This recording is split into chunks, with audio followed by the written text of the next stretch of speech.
ആലുവ മണപ്പുറത്ത് പിതൃതർപ്പണം നടത്തിയ ആയിരങ്ങൾ പുലർച്ചെ 2:30 ബലിതർപ്പണ ചടങ്ങുകൾ ആരംഭിച്ചു. ക്ഷേത്രം മേൽശാന്തി മുല്ലപ്പള്ളി ശങ്കരൻ നമ്പൂതിരി ചടങ്ങുകൾക്ക് മുഖ്യ കാർമ്മികത്വം വഹിച്ചു. സേവാഭാരതി ഉൾപ്പെടെ സഹായ സേവനങ്ങളുമായി രംഗത്തുണ്ടായിരുന്നു.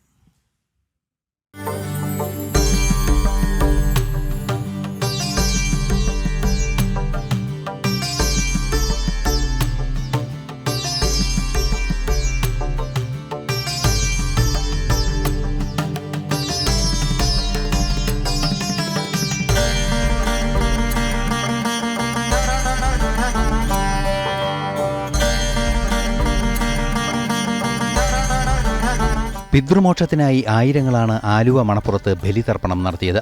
പുലർച്ചെ 2:30 ആരംഭിച്ച ബലിതർപ്പണ ചടങ്ങുകൾക്ക് ക്ഷേത്രം മേൽശാന്തി മുല്ലപ്പള്ളി ശങ്കരൻ നമ്പൂതിരി മുഖ്യ കാർമ്മികത്വം വഹിച്ചു. പെരിയാറിൽ മുങ്ങിനിവർന്ന് ഈറനോടെ പിതൃമോക്ഷത്തിനായി ബലിതർപ്പണം നടത്തുന്ന ഭക്തരാൽ നിറഞ്ഞിരുന്നു രാവിലെ മുതൽ തന്നെ മണപ്പുറം.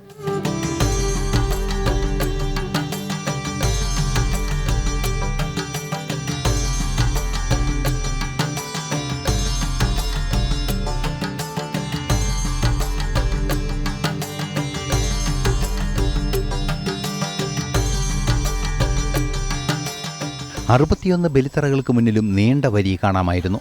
ഭക്തരുടെ ഒഴുക്ക് നിയന്ത്രിക്കാൻ മേൽപ്പാലത്തിലും ക്ഷേത്രപരിസരത്തും പോലീസ് ക്രമീകരണങ്ങൾ ഒരുക്കി.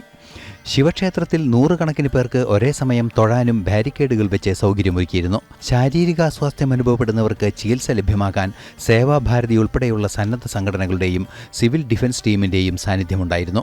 സേവാഭാരതിയുടെ നേതൃത്വത്തിൽ ഭക്ഷണ വിതരണവും അടിയന്തര ചികിത്സാ സൗകര്യവും ക്രമീകരിച്ചതിന് പുറമെ 50ഓളം വരുന്ന വോളണ്ടിയർമാർ തിരക്ക് നിയന്ത്രിക്കാനും മറ്റുമുണ്ടായിരുന്നു. നമ്മൾ തലേ ദിവസം തുടങ്ങി ഇവിടെ സേവന പ്രവർത്തനങ്ങളായിട്ട് 50ഓളം വാളണ്ടിയേഴ്സുമാരും 3 ആംബുലൻസും നമ്മൾ ഉണ്ടാവാറുണ്ട്. തിരക്ക് ഇപ്പോൾ ശരാശരി നല്ല രീതിയിൽ തിരക്ക് ടൗണിലും എല്ലായിടത്തായിട്ട് തിരക്ക് കൂടുതലുണ്ട്.